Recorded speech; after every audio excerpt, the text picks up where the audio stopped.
और क्या बोलेंगे महाविकास आघाड़ी की तरफ से आप जो है राष्ट्रवादी शरद पवार गढ़ की तरफ से जो है उम्मीदवार हो, और आज जो है शरद पवार साहब यहाँ पे आए थे, उनकी सभा थी, क्या बोलेंगे इस अवसर पर?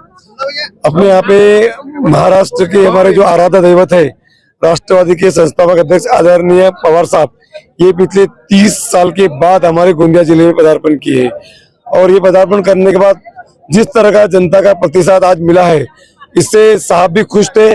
और एक अच्छा वातावरण महाविकास आघाड़ी के घटक पक्ष के कांग्रेस हो, शिवसेना हो, राष्ट्रवादी हो, हमारे सभी कार्यकर्ताओं में एक अच्छा जोश आज भर के साहब गए हैं। और साहब ने कहा है कि जितने भी चीजें हमने बताई है यहाँ पे, साहब आपके इस महाराष्ट्र को पुरोगामी विचारधारा की बहुत गरज है। हमारे युवाओं के जितने भी इंडस्ट्री से जो है महाराष्ट्र में लगनी चाहिए थी, वो ये भाजपा की सरकार ने गुजरात को ट्रांसफर करे, उससे जो भी वातावरण तैयार हुआ है, साहब ने बोला है कि हमारे इस युवा को आप विधान भवन भेजिए, हमारी सरकार आएगी तो हम वापस एक अच्छे उद्योग लाएंगे, युवाओं को लिए सदने लाएंगे।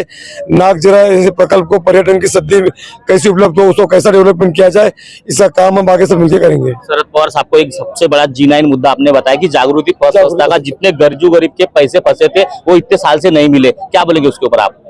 मैंने साहब को यही बताया कि पिछले बार यहाँ के जो विधायक चुन के आए थे, उनके छोटे भाई साहब ने उस बैंक के उपाध्यक्ष पद पे जैसे पद पे बैठे, तब से उस बैंक का जो पैसा है, गरीबों का पैसा जो बैंक में था, वो अपने रिश्तेदारों को, अपने करीबी लोगों को बिना किसी सिक्योरिटी को जो बांटा गया था, वो पैसे के जाने के कारण आज हमारे आगे गरीब लोगों के बहुत हाल हुए हैं।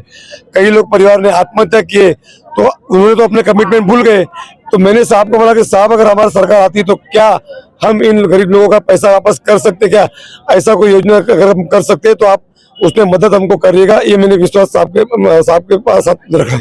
कुछ दिन पूर्व यही धरती के ऊपर यही कार्यक्रम में देवा बाबू आए थे और उन्होंने कहा कि यहाँ के जो विधायक है विजय रांगडाले वो पानीदार आमदार है। आज भी शरद पवार साहब आए और आपको आशीर्वाद दिए, क्या बोलेंगे 20 तारीख को चुनाव होने वाला है, किस प्रकार का चुनाव का माहौल रहेगा? पहली बात तो ये कि उन्होंने यहाँ पे दो चीजें करी, एक तो विजय भाऊ रांगडाले इनको पानीदार आमदार कहा, और दूसरा उन्होंने यहाँ पे जल पूजन किया था, काय का तो धापेवाड़ा उपसा सिंचन का। मेरा ये कहना है तुम्हारे पहले 5 साल बीत गए, टप्पा 2 नहीं बन सका, तुम्हारे अभी ये 2.5 साल जब सत्ता में रहे, आपका टप्पा 2 नहीं बन सका, और इन चुनाव के टाइम पे 5200 करोड़ रुपए का तुम यहाँ पे घोषणा कर रहे हो कि ये पैसे के द्वारा हम लोग धापेवाड़ा उपसा सिंचन का टप्पा 2 करेंगे। और तुमको अगर पानी पूजा नहीं करना था तो ये धापेवाड़ा उपसा सिंचन में जाके वहां करना चाहिए।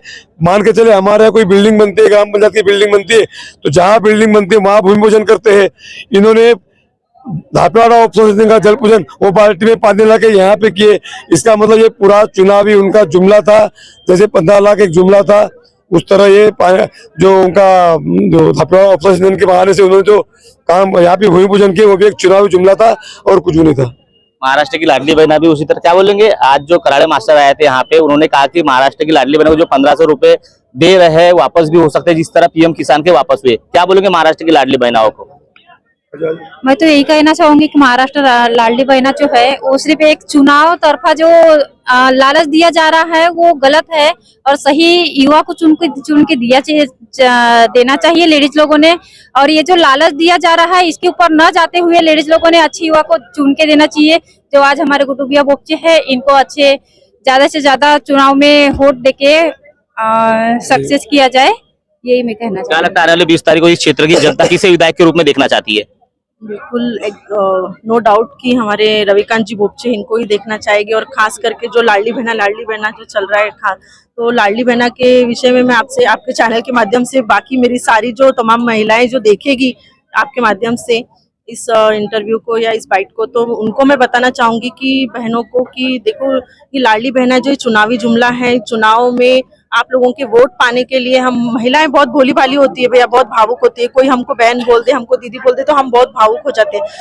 तो हमारे साथ जो हमारी भावनाओं के साथ जो है ये सरकार खेल रही है।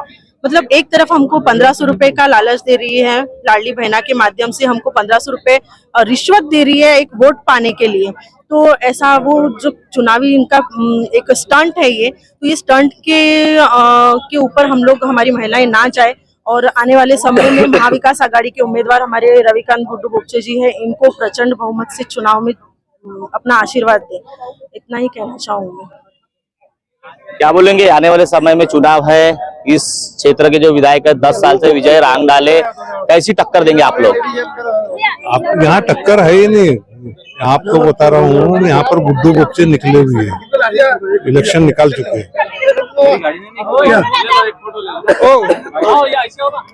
तो देखिए यहाँ पे जो है आज जो है शरद पवार आए थे, सभा को संबोधित किए। महाविकास आघाड़ी की तरफ से, राष्ट्रवादी शरद पवार गढ़ के तरफ से गुड्डू रविकांत बोपचे जो है तिरोड़ा गोरेगांव विधानसभा जो ये सीट है मैदान में है। उसी तरह जो है बीजेपी पार्टी महायुति की तरफ से जो यहाँ के सत्ताधारी विधायक है विजय भाऊ रांगडाले, वो भी मैदान में है। मतलब तीसरी बार जो है पार्टी ने उनको टिकट दी है। अब 20 तारीख को जनता अपना बहुमूल्य आशीर्वाद किसे देती है, 23 तारीख को जो रिजल्ट आने वाला है, तो 30 तारीख को इस क्षेत्र के विधायक कौन बनते हैं, उसी तरह 5 साल तक जनता की सेवा करेंगे बोलकर जो है जनता से मीठी मीठी बातें कर जो वोट मांगते हैं, वो 5 साल तक जनता की सेवा किस तरह करते हैं वो भी हम आप लोग को दिखाएंगे। महेंद्र लीलारे, न्यूज प्रभात मीडिया, तिरोड़ा, गोंदिया। न्यूज प्रभात मीडिया का स्पेशल कवरेज।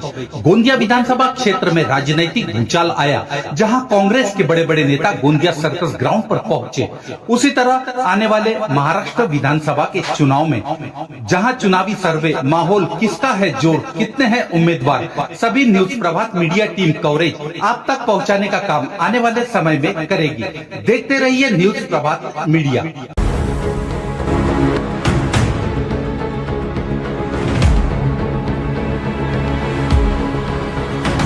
अब आपकी समस्या तूफान की तरह सरकार तक। न्यूज प्रभात मीडिया, न्यूज प्रभात मीडिया।